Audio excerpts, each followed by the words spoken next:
Nah, berikut ini adalah summary apa yang sudah kita turunkan. Jadi kita punya distribusi gamma yang parameternya itu adalah alfa dan beta, di mana si alfa itu sebenarnya yang menentukan bentuk dari distribusi gamma, dan si beta itu adalah yang menentukan scale dari parameternya gitu. Jadi kalau betanya itu 1, berarti satuan kita itu adalah satuan. Tapi kalau betanya 1000, berarti kurang lebih data kita itu ada dalam ribuan ya. Nah, kemudian kita ubah ini menjadi mu dan v ya. Jadi parameter kita sekarang bukan lagi alfa dan beta, tapi mu dan v, di mana mu itu adalah alfa dikali beta dan v itu adalah 1 per alfa yang merupakan dispersion parameter. Dan di sini kita punya bahwa variansi dari si y itu adalah v dikalikan mu kuadrat. Jadi variansi dari distribusi gamma itu adalah bergantung dari min-nya ya. Jadi kalau min-nya itu besar, variansinya juga akan besar ya. Nah, ini merupakan salah satu sifat yang lumayan penting dari distribusi gamma ya, di mana variansi dari distribusi gamma itu adalah proporsional dengan min-nya ya, min kuadratnya, sorry. Nah, sekarang kita mau tinjau bentuk-bentuk dari distribusi gamma ya. Ada 3 kasus yang saya akan tinjau. Nah, ketika V-nya itu sama dengan 1, atau dengan kata lain ketika alfanya sama dengan 1 ya. Nah, ini adalah sebuah kasus khusus dari distribusi gamma, di mana udah bukan lagi distribusi gamma, tapi ini menjadi distribusi eksponensial ya. Jadi ketika V atau alfanya sama dengan 1, maka distribusi gamma itu menjadi exponential distribution. Nah, kemudian ketika V-nya itu besar 1, atau berarti alfanya itu di antara 0 dan 1 ya. Terutama ketika V-nya itu lumayan besar ya, di atas 10 gitu ya. Maka distribusi dari Y kalau kita gambarkan itu skew ya. Nah, saya lupa itu skew kanan atau skew ke kiri, tapi intinya skew, berarti intinya itu nggak simetris ya. Jadi tail sebelah kiri atau tail sebelah kanannya itu lebih gendut dari tidak seimbang lah gitu ya. Nah, kemudian tapi kalau V-nya itu kurang dari 1 atau di antara 0 dan 1, sementara atau alfanya itu lebih besar dari 1 ya, dan alfanya itu lumayan besar atau V-nya itu sangat kecil, maka distribusi dari yaitu simetrik ya. Simetris ya. Nah, ini menyerupai distribusi normal gitu ya. Nah, jadi jika kita punya data yang kita dapatkan bahwa V-nya itu sangat kecil sekali ya. Nah, kita nggak usah, kadang kita nggak usah pakai gamma regression, kita bisa pakai linear model biasa ya. Jadi karena si Y-nya itu adalah berdistribusi normal. Ya, kadang kalau kita punya alfanya itu sangat besar sekali atau si V-nya itu sangat kecil sekali, kita nggak perlu pakai distribusi gamma untuk GLM-nya, tapi kita bisa pakai distribusi normal. Sekarang saya akan mencoba melakukan sketsa dari distribusi gamma untuk berbagai nilai V ya. Nah, dalam hal ini saya akan fix mu-nya itu ya. Jadi mu-nya itu saya fix sebesar 1. Nah, sekarang kalau V-nya itu percis sama dengan 1 ya, atau dengan kata lain alfanya juga 1, maka gambarnya itu seperti apa? Ya, di sini saya coba gambar PDF-nya ya. Nah, seperti ini ya. Jadi ini 1, ini akan turun terus ya. Nah, ini adalah distribusi gamma ketika V-nya sama dengan 1 ya. Nah, sekarang kalau V-nya itu sama dengan 2 ya, apa yang terjadi? Sama dengan 2, nah, mirip seperti sama dengan 1, tapi seperti ini dapatnya ya. Ya, jadi tidak terdefinisi di X sama dengan 0-nya ya. Jadi kalau ini X atau Y lah, di Y sama dengan 0 itu tidak terdefinisi.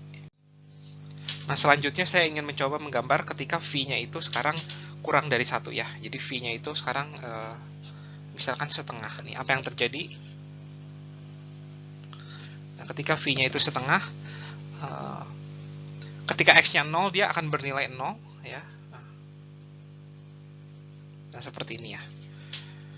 Kemudian ketika V-nya lebih kecil lagi sekarang ya, yaitu adalah 0,2.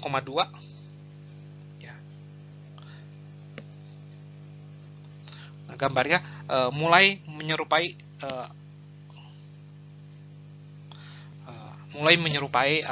distribusi normal ya. Dan yang terakhir ketika V-nya itu kecil sekali, yaitu 0,05 ya, di bawah 0,1. Nah, ini akan seperti ini ya.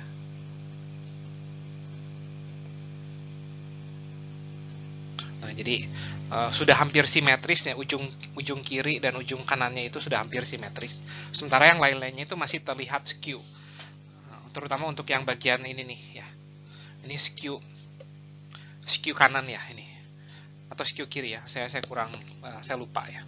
Namun ini adalah sketsa distribusi gamma untuk beberapa nilai V. Semoga cukup jelas. Nah, kemudian kita akan berkenalan dengan istilah baru, yaitu apa yang disebut dengan fungsi variansi ya, atau variance function. Nah, jadi setiap distribusi yang tergabung dalam canonical exponential family atau keluarga distribusi eksponensial itu mempunyai fungsi variansi ya. Nah, fungsi variansi itu mirip seperti moment generating function atau MGF ya. MGF ya, yang sering disimbolkan dengan MT. Nah, mirip juga dengan cumulant function ya. Nah, fungsi variansi juga sama ya. Tapi adalah ini lambangnya itu F mu gitu ya. Dan ketiga fungsi ini itu adalah seolah-olah menjadi karakteristik dari setiap distribusinya gitu. Jadi setiap fungsi ini tuh merupakan fungsi yang unik gitu. Jadi jika MT-nya adalah ini, maka distribusinya itu pasti ini gitu. Atau jika KT-nya itu adalah sebuah ekspresi tertentu, maka distribusinya itu pasti ini. Begitu pula dengan ini fungsi variansi. Fungsi variansi juga uniquely determine the distribution gitu. Jadi bentuk dari V dalam kurung mu itu adalah menentukan distribusinya itu distribusi apa. Nah, definisi dari fungsi variansi itu adalah turunan kedua dari B ya. Nah, kita tahu theta kan sebenarnya fungsi dari parameternya ya. Nah, tapi kan kita bisa ubah ini menjadi fungsi dari mu ya, sehingga secara nggak langsung B turunan kedua dari B terhadap theta itu adalah sebuah fungsi dari mu atau dari rata-ratanya ya, dari rata-rata dari si Y. Nah, kita pengen tahu nih untuk distribusi normal V mu-nya itu apa gitu ya, dan kita bisa turunkan bahwa untuk distribusi normal V mu-nya itu adalah 1. Nah, untuk distribusi Poisson V mu-nya itu adalah mu ya, jadi identik fungsi identitas. Untuk distribusi Bernoulli fungsi variansinya itu adalah ini mu dikalikan 1 min mu, dan yang terakhir untuk distribusi gamma fungsi variansinya itu adalah mu kuadrat ya. Nah, ini fungsi variansi sama dengan mu kuadrat ini tuh itu tuh adalah salah satu yang menentukan jika kita punya data, kapan kita harus pakai distribusi gamma, kapan kita harus pakai distribusi normal ya. Ya seperti itu.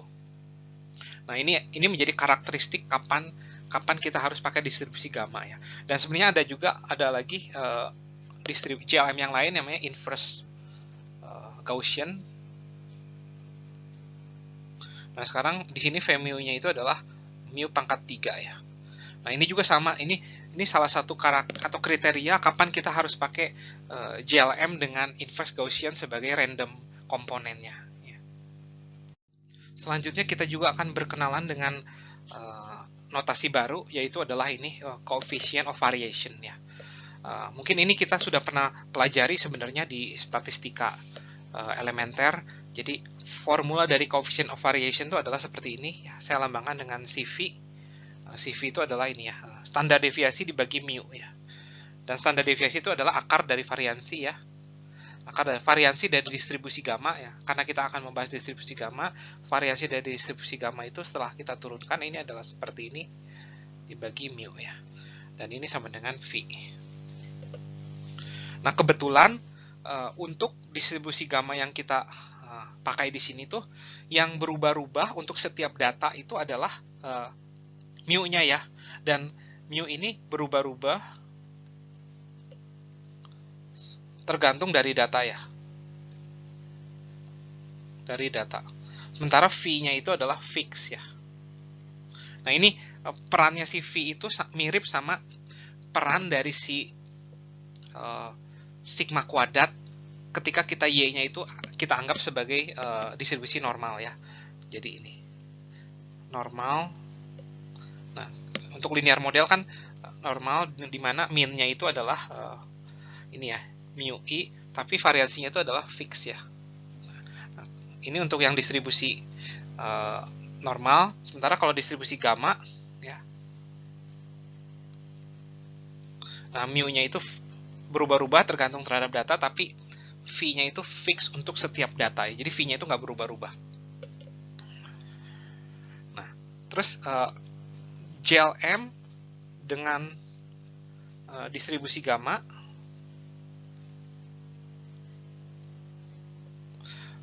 digunakan ya apabila ya satu ya. Nah, jadi data-data kita ya, data-data yang kita punya itu punya variansi yang tidak konstan ya. Atau dengan kata lain, var dari yi given xi itu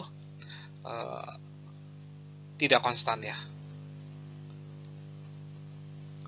Nah, ini berbeda dengan kasus di distribusi normal, atau bukan JLM tapi linear model biasa, di mana di linear model biasa itu jika kita compute ini nih ya, kita akan mendapatkan bahwa var dari yi given x itu konstan ya.